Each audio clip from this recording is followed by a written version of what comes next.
Começa agora, Direito no Ar. Informações sobre concursos jurídicos e direito das pessoas. Direito no Ar. Produção e apresentação do professor Heraldo Moreira. Meus amigos e minhas amigas do Direito no Ar, esta é a nossa edição de número 9, gravada para exibição em 9 de junho de 2024, domingo. A nossa proposta é trazer informações relevantes para você, especialmente quanto aos seus direitos e mais, concursos públicos e estágios na área jurídica. E começamos o programa de hoje falando sobre a conta salário. Será que a sua empresa pode determinar a utilização desse tipo de conta para o depósito da remuneração mensal? E, nesse caso, quem deve arcar com as tarifas bancárias? O juiz titular da Terceira Vara do Trabalho de Feira de Santana, na Bahia, Guilherme Ludwig, detalha o assunto para os colegas da rádio TST. Vamos conferir. Eu converso agora com o juiz titular da Terceira Vara do Trabalho de Feira de Santana, na Bahia, e diretor de Comunicação Social da Associação Nacional dos Magistrados da Justiça do Trabalho, Guilherme Ludwig. Seja bem-vindo ao Trabalho e Justiça. Muito obrigado. É uma honra participar desse prestigiado programa e poder esclarecer as dúvidas dos ouvintes. Eu vou iniciar com a seguinte pergunta. A empresa pode obrigar o trabalhador ou a trabalhadora a abrir conta em banco para recebimento do salário?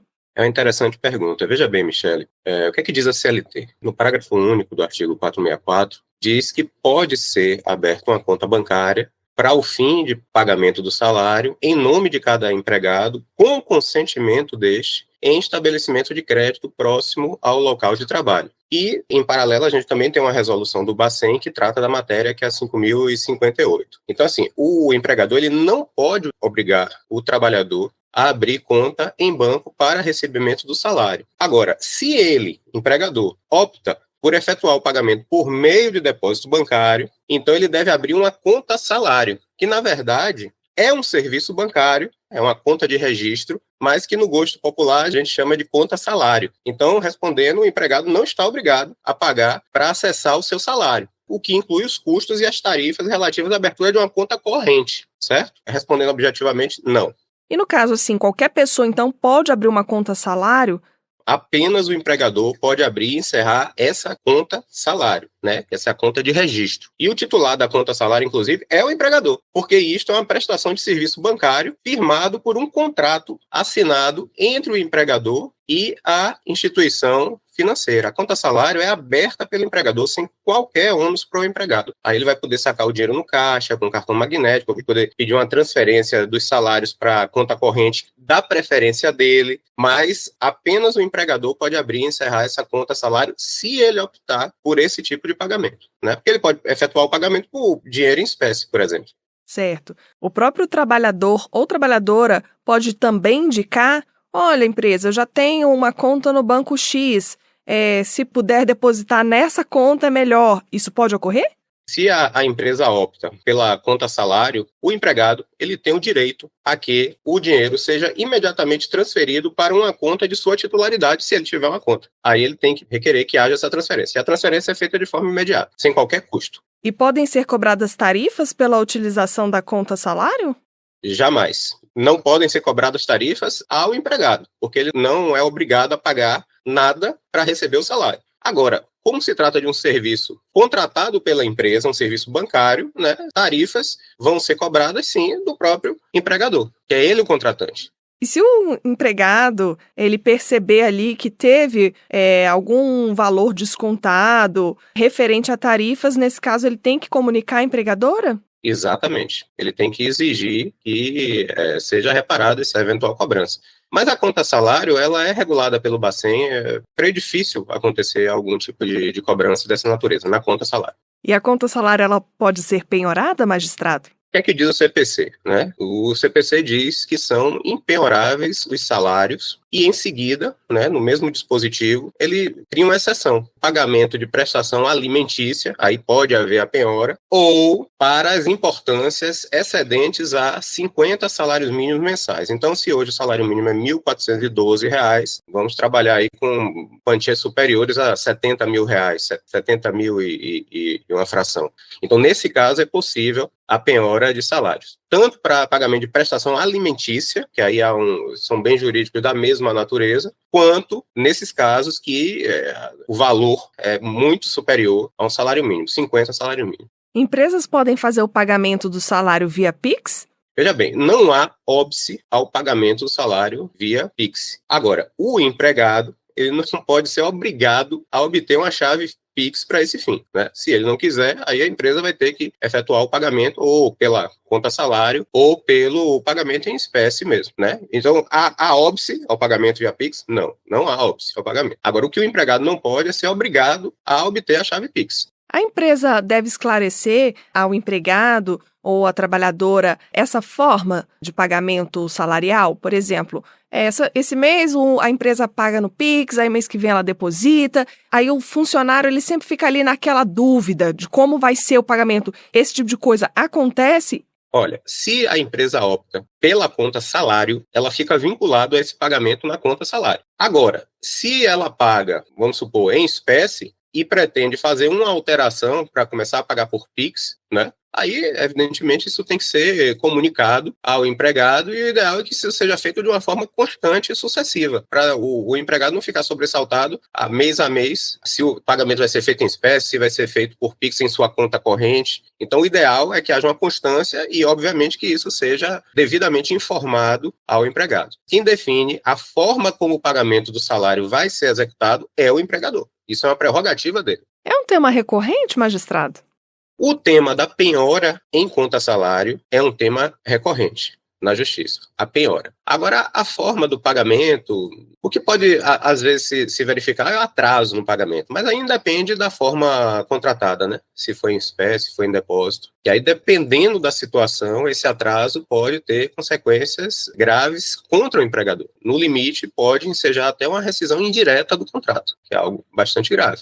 O senhor gostaria de acrescentar alguma informação sobre o tema? O que eu posso dizer ainda, né, é que é possível o desconto de um empréstimo consignado nesse valor, desde que seja ajustado contratualmente. Maravilha! Eu conversei com o juiz Guilherme Ludwig sobre o tema conta salário. Muito obrigada pelos esclarecimentos, magistrado. Eu que agradeço e estou sempre à disposição, Michele. E agora vamos tirar uma dúvida sobre trabalho doméstico. Se a pessoa é contratada em regime parcial de horas e o patrão solicitar que ela trabalhe mais um dia, deverá pagar hora extra ou diária? A juíza titular da 14ª Vara do Trabalho do Recife, em Pernambuco, Roberta Araújo, responde em mais uma reportagem da rádio TST. Vamos acompanhar. Na contratação da empregada doméstica em regime parcial de horas, a jornada de trabalho não pode ultrapassar o limite de 6 horas diárias e 25 horas semanais. É permitido sim que ela possa realizar até 1 hora extra por dia, desde que não ultrapasse o limite de 6 horas diárias e que seja realizada sem irregularidade essa prestação de trabalho extraordinária. É isso que está no artigo 3º, parágrafo 2º da Lei Complementar 150 de 2015, que regulamenta o trabalho das domésticas. Então, o empregador doméstico, ele tem a flexibilidade para distribuir esse limite máximo de 25 horas semanais durante toda a semana, desde que não ultrapasse 6 horas de trabalho por dia e que não ocorra mais de 1 hora extra por dia, que não seja ultrapassado 6 horas por dia e que essas horas extras não sejam habituais. Então, no caso da nossa pergunta, o fato é que se ocorrer o trabalho da empregada doméstica contratada em regime parcial por mais de 1 hora extra por dia ou se vier ultrapassar as 25 horas por semana, estará descaracterizada a sua contratação em tempo parcial e ela passará então a fazer jus à percepção do salário integral previsto para sua função. Então não é possível que haja dias a mais de trabalho ou que hajam horas extras que ultrapassem 1 hora por dia e o limite de 6 horas diárias. E vamos falar sobre os equipamentos de proteção individual, os famosos EPIs, que são usados para garantir segurança ao trabalhador durante o exercício da sua atividade. Saiba se a empresa empregadora pode escolher livremente esses acessórios ou se é necessário haver certificação de aprovação. Vamos descobrir em mais uma reportagem da Rádio TST. Oi, chefe, boa tarde. Então, já finalizei aquela pesquisa de preço dos capacetes e dos óculos para o pessoal lá da obra do condomínio novo, viu? Que ótimo, Jorge. Você fez vários orçamentos, né? Fiz, tá tudo certinho. Seu João, se o senhor quiser dar uma olhada nas planilhas, eu enviei por e-mail. Ah, maravilha. Vou dar uma olhada e falo com você ainda hoje. Muito obrigado, hein? Dona Graça, pode chamar o Jorge aqui na minha sala, por favor? Oi, chefe, chamou? Chamei sim, só para te falar que analisei os orçamentos e estou de acordo. Pode fechar com o fornecedor que passou o valor mais em conta. Mas, seu João, o senhor percebeu que as diferenças de valor têm a ver com as especificações de cada produto, né? Ah, deixa isso pra lá e foca no preço. Esses equipamentos de proteção são todos a mesma coisa. Vamos comprar os que estão saindo mais baratos. E rápido, hein? Porque precisamos dar início às obras. Jorge, a sua preocupação tem fundamento. É importante o senhor não descuidar das normas sobre equipamentos de proteção individual. O artigo 166 da Consolidação das Leis do Trabalho prevê que a empresa é obrigada a fornecer aos empregados gratuitamente equipamentos de proteção individual adequado ao risco e em perfeito estado de conservação e funcionamento. Isso sempre que as medidas de ordem geral não oferecerem completa proteção contra os riscos de acidentes e danos à saúde dos empregados. O artigo seguinte é taxativo. O equipamento de proteção só poderá ser posto à venda ou utilizado com a indicação do certificado de aprovação do Ministério do Trabalho. Por isso, antes de realizar a compra dos capacetes e óculos, verifique se os produtos da empresa que ofereceu o melhor orçamento possuem a certificação. E para encerrar o programa de hoje, vamos saber as consequências do trabalhador mentir durante o seu depoimento numa audiência trabalhista. Acompanhe com os colegas da rádio do Tribunal Superior do Trabalho. Aí, Joaquina, eu tô tenso demais, cara. Nunca prestei depoimento em processo de nada na minha vida. E agora tô aqui tremendo de medo de falar besteira. Calma, Raimundo, você não tem o que temer, não. É só falar a verdade, ué. E olha que hoje é 1º de abril, que ironia. Pois é, eu sei disso. Mas sei lá, a gente fica nervoso. Eu sei que o Francisco vacilou. Desviou dinheiro do caixa por muito tempo. Éramos só eu e ele na contabilidade. Da minha parte, eu fechava tudo certinho e passava pra ele. O que ele fazia depois, eu já não sei. Isso, relaxa. Se você foi chamado pra depor, é porque é importante pro processo. O Chico sabe que fez coisa errada e muito. Ainda tentou te oferecer dinheiro para mentir aqui no tribunal. Ainda bem que você é honesto, então basta falar a verdade que tá tudo certo. Tá bom, você tem razão. Já vai começar. Fica quieta que o juiz vai falar agora. Raimundo, você jura dizer a verdade, somente a verdade, nada mais que a verdade? Eu juro. Boa, Raimundo. Testemunhar no tribunal é coisa séria e você deve dizer sempre a verdade. O artigo 793-A da Consolidação das Leis do Trabalho determina que aquele que litigar de má-fé, ou seja, mentir em uma ação, responde por perdas e danos. O artigo seguinte define que o litigante de má-fé é aquele que expõe uma pretensão ou defesa para contrapor texto expresso de lei ou fato incontroverso. Quem altera a verdade dos fatos e usa o processo para conseguir objetivo ilegal também incorre em má-fé processual. Já o artigo 342 do Código Penal dispõe sobre o crime de falso testemunho. De acordo com a norma, fazer afirmação falsa, negar ou calar a verdade como testemunha, perito, contador, tradutor ou intérprete, seja em processo judicial, administrativo, inquérito policial ou em juízo arbitral, pode resultar em a pena de reclusão de 2 a 4 anos e multa. As penas aumentam de 1/6 a 1/3.